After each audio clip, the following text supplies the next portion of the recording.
예수님께서 사탄에게 시험을 받으신 장면을 통해서 몇 가지 교훈을 얻고자 합니다. 오늘의 시험은 세 번째 시험이지요. 첫 번째, 두 번째 시험을 다 설명하기에는 시간이 많지 아니해서 세 번째 시험을 여러분들에게 소개를 합니다. 사탄이라고도 하고 마귀라고도 불리고 있어요. 이 약한 영이 지극히 높은 산으로 가서 천하만국과 그 영광을 예수님께 보여주었습니다. 높은 산 위로 올라갔으니까 예수님께서 본 것은 예루살렘의 화려한 도시, 그리고 다윗의 성전, 다윗성, 이런 것들을 보았을 것입니다. 아니 어쩌면 로마 황제가 사는 대리석의 궁전을 보았을지도 모르겠습니다. 예수님은 시골 나사렛에서 사셨기 때문에 우리 자연적인 인간의 모습으로 비유를 해보자면 시골 사람이 대도시에 와서 인간이 만들어 놓은 문명, 그것을 보니까 눈이 휘둥그레해질 그런 일입니다. 그러면서 사탄이 이렇게 말을 했습니다. 이 모든 것을 내게 주리라.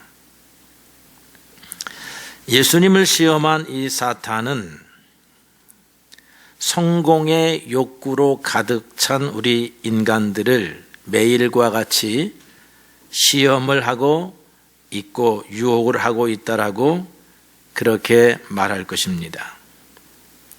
사탄이 사용하는 두 가지 큰 무기가 있습니다. 하나는 두려움을 주는 것입니다. 하나는 달콤한 유혹을 제시하는 것입니다. 욥이나 다니엘과 같은 믿음의 선조들은 사탄이 주는 두려움에게서 승리를 한 그런 믿음의 사람의 전형들입니다. 아브라함이나 요셉은 유혹에서 승리한 사람들의 대표입니다. 아브라함은 롯과 같이 가나안 땅으로 들어왔습니다. 그 둘이 갈라서기까지는 창세기 13장 3절에 보게 되면 베델과 아이 사이에 있었다, 그렇게 기록합니다. 베델이라고 하는 동네와 아이 성이라고 하는 동네 사이에 거주를 했어요. 이곳은 지대가 높은 산악지대입니다. 그래서 위에서 아래를 다 내려다볼 수 있는 지역입니다. 롯은 눈을 내리 깔고 가장 기름진 땅인 골짜기, 요단 동편 땅을 바라봅니다. 반면에 아브라함은 눈을 높이 들어서 하나님을 바라보았습니다. 이제 헤어질 때가 되어서 어디로 가야 할 것인지 서로 결정할 때에 롯은 항상 내려다 보았던, 그리고 날마다 양떼들을 데리고 나아갔던 풀이 잘 자라 있는 강가 주변의 땅, 요단 동쪽 지역을 차지하게 됩니다. 그러나 하나님은 자신의 산업을 하나님께 맡긴 아브라함을 그곳에서 동서남북을 바라보거라, 그렇게 말씀했습니다. 그리고는 동서남북 바라보이는 모든 땅을 너에게 주리라, 그렇게 말씀했어요. 자기의 지혜를 가지고 땅을 고른 롯은 산골짜기 아래 눈에 보기에 좋은 그런 땅을 골라서 갑니다. 그러나 아브라함은 그 땅을 양보해요. 하나님을 바라보았기 때문에. 그러니까 하나님은 그 선 자리에서 서쪽도 보거라, 남쪽도 보거라, 북쪽도 보거라, 저 동쪽도 내 것이 될 것이다. 그렇게 약속을 하는 것입니다. 인간은 성공 욕구가 있는데 성경은 이 성공 욕구가 어디에서 성취되는가 하면 하나님 앞에 자기의 산업과 인생을 맡긴 사람들에게 이루어진다라고 가르치고 있습니다. 사탄은 오늘 예수님께 그리고 모든 인류에게 약속합니다. 나에게 경배하라. 그리하면 천하 영광을 줄 것이다 라고 하지만 사탄은 요한복음 8장 44절에 보게 되면 거짓의 아비이며 고린도후서 11장 14절에 보게 되면 광명의 천사로 자기를 속이는 위장술의 대가로 나타납니다. 그래서 사탄은 그럴듯한 성공으로 포장된 유혹을 우리에게 던짐으로써 우리를 흔들어 대지만 그것은 신기루에 지나지 아니하는 것입니다. 우리가 굳게 믿어야 할 것은 자신의 힘과 지혜를 포기하고 자신의 전 생애를 하나님께 맡기는 그러한 사람들에게 복이 있다라고 하는 것을 가르쳐주고 있습니다.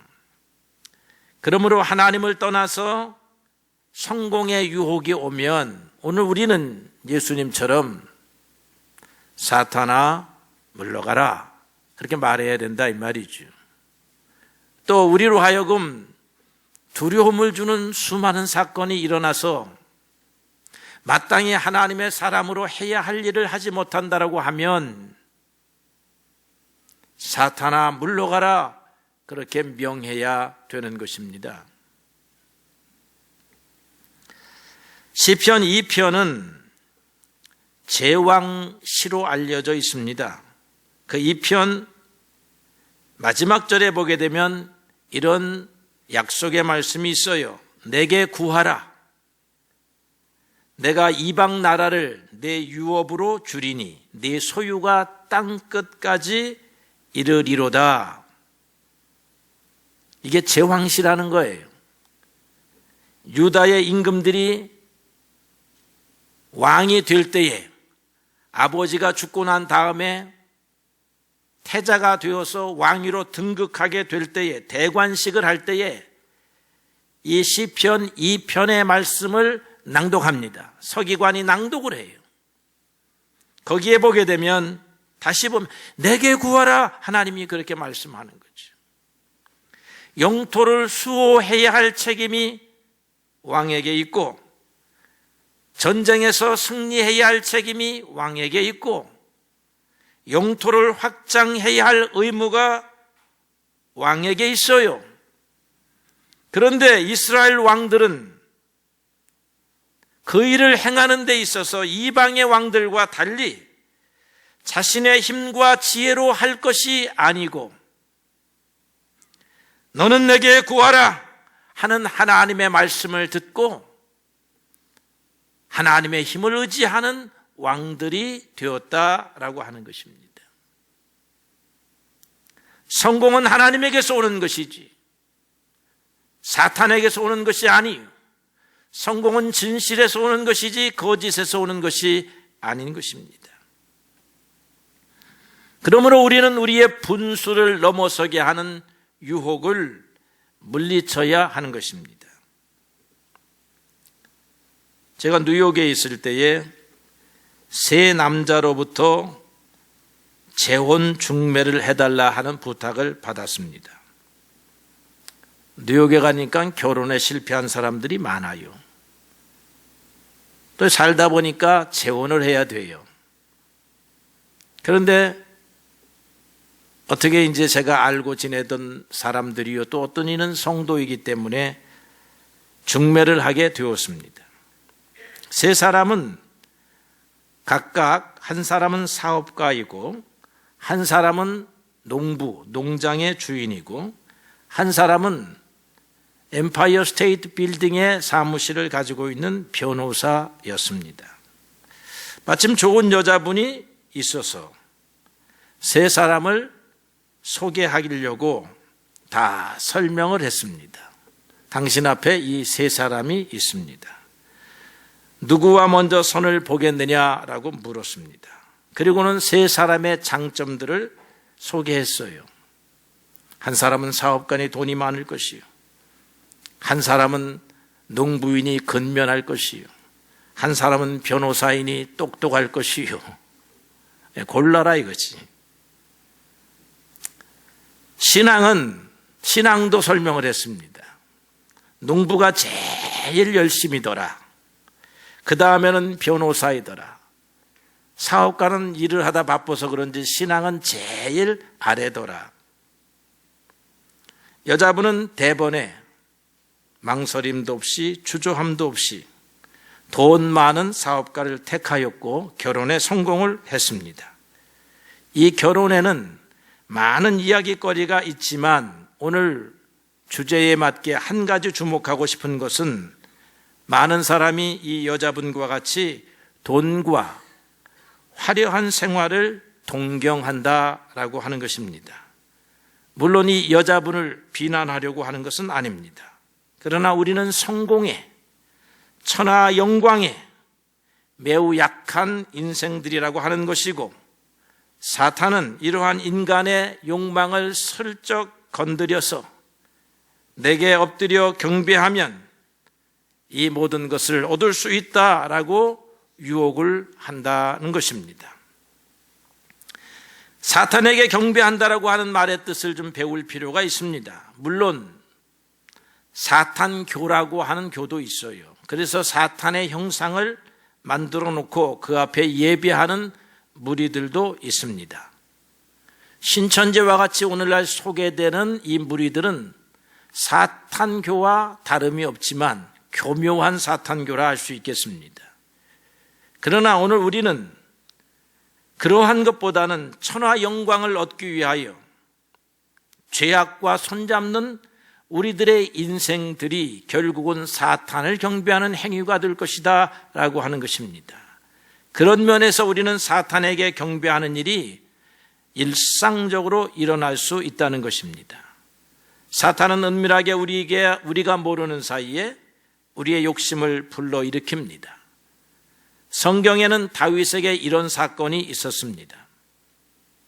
역대상 21장 1절에 보면 사탄이 다윗을 충동하여 이스라엘 백성을 계수하게 하니라 그랬습니다.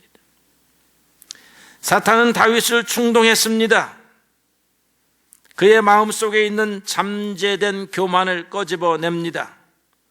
다윗은 지금까지 하나님의 은혜로 성공의 가도를 달렸습니다.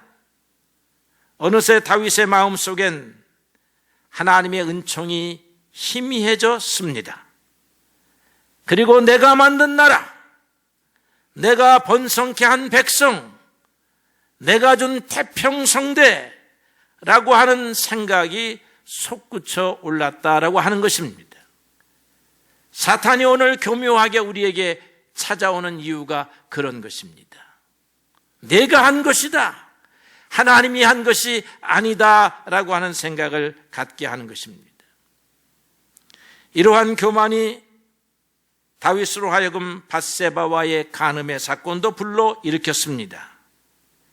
결국 다윗은 하나님의 청직이라고 하는 본분을 잃어버리고 죄악의 세계의 손을 잡음으로써 수많은 불행의 대가를 치르게 되는 것입니다. 천하 영광 때문에 우리의 욕심이 부풀어 오른다라고 하면 영적으로 볼 때에 사탄의 충동질일 수 있는 것입니다. 그러한 사탄의 계략에 따라 교만하여 악을 행하면서 천하 영광을 구하는 모든 행위는 사탄에게 경배하는 행위와 동일하다 할 수 있을 것입니다. 우리의 마음이 욕심으로, 욕심의 풍랑으로 차오르게 될 때에 우리의 눈이 욕심으로 뒤집어지게 될 때에 우리는 사탄아 물러가라 라고 그렇게 명해야 하는 것입니다.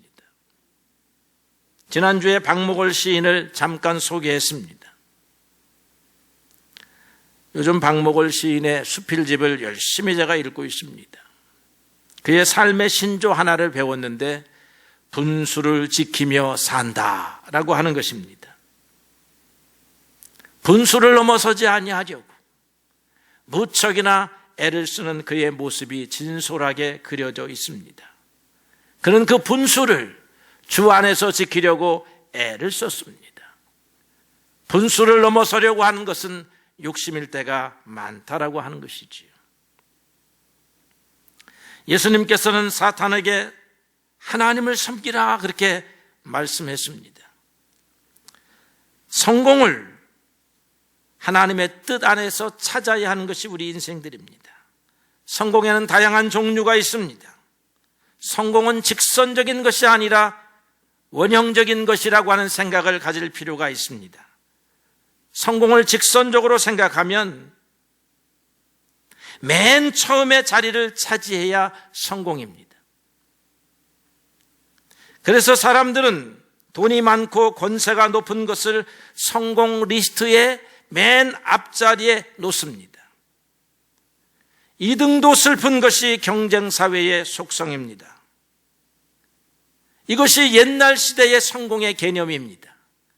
그런데 오늘날의 성공의 개념은 원형적인 것입니다. 이렇게 원을 생각해, 직선을 생각하면 맨 앞자리에 있어야 하지만 원을 생각하면 이 원은 360도의 방향을 갖습니다. 360명이 각자 360도의 방향으로 흩어지면 그것은 독특한 길이 되고 360명은 다 1등을 할 수 있는 것입니다.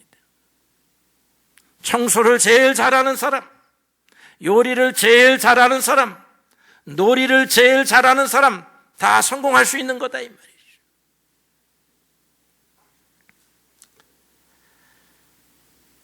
미국의 문학의 아버지라 불리는 사람이 있습니다. 이름이 워싱턴 어빙입니다. 미국 문학의 개척자입니다. 그의 아버지는 sa업가였습니다.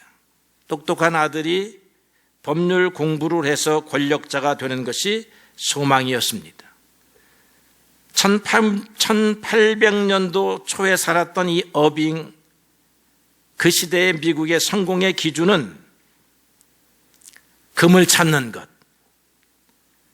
그 다음에 사업을 하는 것, 권력을 갖는 것, 이런 것이 성공했다라고 하는 그런 사회였습니다. 그래서 아들의 이름을 워싱턴이라 지었습니다. 워싱턴 어빙. 어빙은 성이고 이름이 워싱턴이에요. 워싱턴 장군처럼 그런 권력을 가진 그런 아들, 워싱턴 시절에는 군인이 되고 장군이 되어야 하지만 이제는 나라가 안정이 되었으니 법을 공부하는 사람이 되라고 이름을 지었는데 이 아들은 소설책에만 빠져 있었습니다. 그러니 부자 간의 갈등이 얼마나 심했겠습니까? 용돈을 주지 않습니다. 오늘날로 말하면 카드를 빼앗습니다. 집에서 쫓아냅니다. 오늘 이런 시대에 살아가고 있는 부모들 그리고 청년들이 많이 있습니다. 그러나 하나님을 섬기는 사람들은 성공의 다양한 종류가 있는 것을 알고 자기의 준 재능이 있는 것을 알고 자기의 분야에서 최선을 다해서 자기가 잘하는 분야에서 성공할 수 있다라고 하는 것입니다. 그 다음에 성공을 하나님께 맡기라고 하는 것입니다. 그것이 하나님을 섬기라는 명령의 본뜻입니다. 이것은 우리의 배후에서 우리의 삶을 지켜보시는 하나님이 있음을 전제하는 것입니다. 또한 그분은 공평하신 하나님이시기에 공평한 상급을 베푸시는 분이라고 하는 사실을 전제하는 것입니다. 악의 손을 담그는 자는 심판하시는 하나님이 있다라고 하는 사실을 믿는 것입니다. 우리가 수고하면 반드시 갚아주시는 하나님이심을 믿고 전제하는 것입니다. 이런 믿음을 가진 사람은 경쟁에 목숨을 걸지 아니하고 이웃과 어깨동무하면서 함께 갑니다. 가다가 쉬었다 가기도 합니다. 또 자기의 것을 내어놓기도 합니다. 다른 사람을 자기 앞에 내세우기도 합니다. 그러한 과정에서 작은 행복을 또 누리게 하시는 것이 하나님이십니다. 그런 작은 행복이 매일과 같이 쌓여서 인생 전체에 큰 행복과 성공을 주시는 이가 하나님이십니다. 그러나 사탄은 악과 손잡으라고 우리를 유혹합니다. 우리의 욕심을 충동질합니다. 욕심이 잉태하면 죄를 낳습니다. 죄가 장성하면 사망을 낳는 것이 하나님의 법칙입니다. 오늘 우리 믿음의 사람들은 하나님을 섬겨야 합니다. 하나님을 섬기는 사람들은 욕심을 따라 사는 사람이 아니고 분수를 넘어서는 사람이 아니고 하나님 앞에 자기의 인생을 온전히 맡기며 살아가는 그런 사람입니다. 삶도 하나님께 맡기고 죽음도 하나님께 맡기고 사업도 하나님께 맡기고 건강도 하나님께 맡기고 가정도 하나님께 맡기는 그런 바르고 참된 신앙이 우리 성도들에게 있기를 예수의 이름으로 축복합니다.